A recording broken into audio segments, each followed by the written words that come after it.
Aquí tenemos una lavadora CEP. Esta le notamos este movimiento en la canasta. La canasta está suelta. Puede ser desgaste en la araña o la tuerca suelta. Vamos a revisar en el centrifugado qué ruido hace.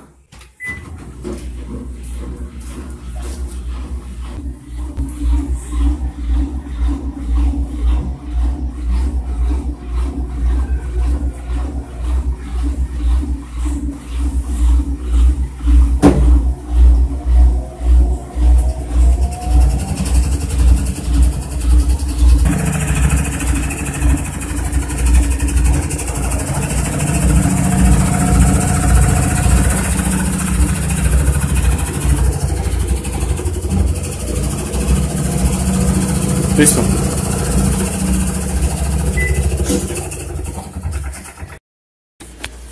Entonces aquí estamos soltando el aro. Vamos a revisar cómo está la canasta.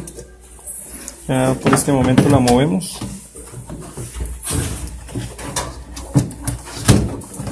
Aquí falta un tornillo.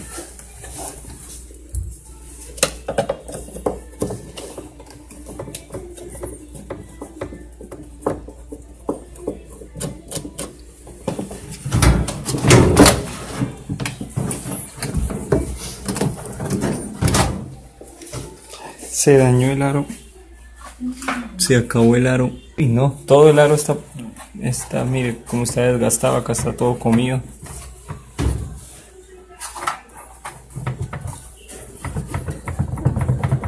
Y abajo está suelto. Soltemos la tapita para mirar. Una cosa trajo a la otra. Se hubiera podido evitar que el aro se dañara si se hubiera pedido la revisión a tiempo.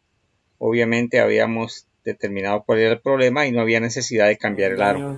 Cada vez que trabajaba lo acababa más y más y más y más.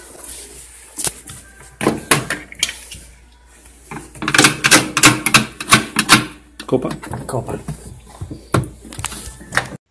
Este modelo de lavadora no trae una tuerca en el cuello de la transmisión, sino que trae 4 tornillos de cabeza hexagonal con los cuales se ajusta el tanque a la transmisión.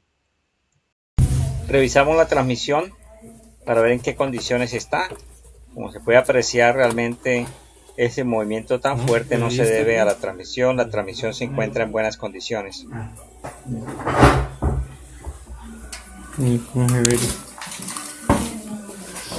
Entonces aquí tenemos la canasta y notamos que esta lámina está suelta. Vamos a ajustar muy bien esta platina apretando los tornillos. Obviamente vamos a tener que conseguir el aro de la lavadora y con esto nuestra lavadora volverá a funcionar normalmente.